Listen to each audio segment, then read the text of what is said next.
काथे बिखणी को बे मुसलमान मरे थो, काथे बिखणी को बे मुसलमान मरे थो। मदनीअ जे करे कबर में रब कुर्ब करे थो। काथे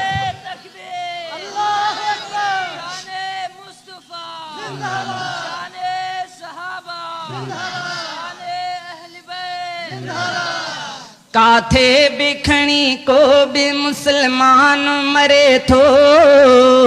अरबीअ जे करे कबर में रब कुर्ब करे थो। मदनीअ जे करे कबर में रब कुर्ब करे थो। सरदार जे सदके सभिन खे शान मिलियो आ। महबूब जे ख़ातिर मिठो क़ुरान मिलियो आ। सरदार जे सदके सभिन खे शान मिलियो आ। महबूब जे ख़ातिर मिठो क़ुरान मिलियो आ। सलवात अदा पढ़ त वयल भाग वरे थो।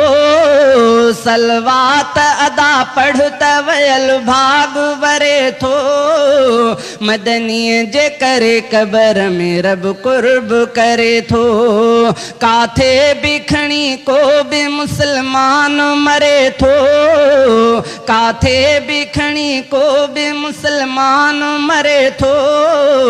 अरबीअ जे करे कबर में रब कुर्ब करे थो। मदनीअ जे करे कबर में रब कुर्ब करे थो। ईसाई मूसा नूह नबी उते हुंदा प्या। मदनीअ ॾे हलो मुंहिंजा मिठा उते चवंदा प्या।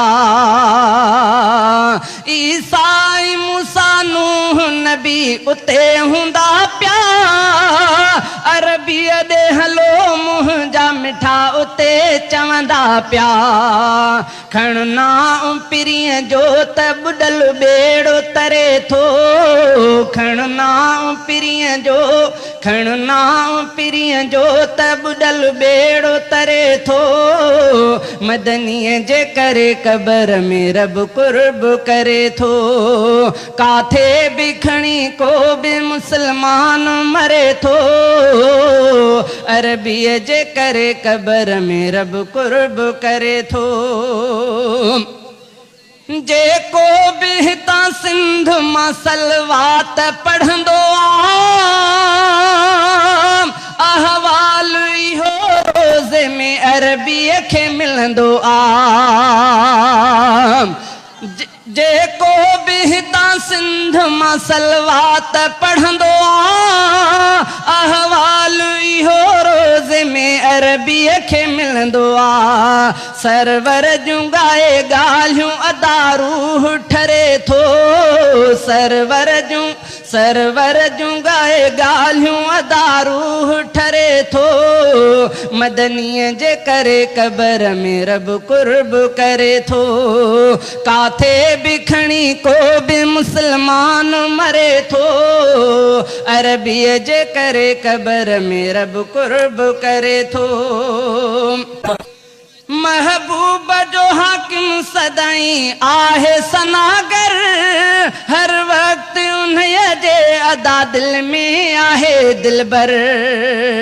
हर वक्त रोई सिक में पयो सुडका भरे थो। मदनीअ जे करे कबर में रब कुर्ब करे थो। काथे बिखणी को भी मुसलमान मरे थो। अरबीअ जे करे कबर में रब कुर्ब करे थो।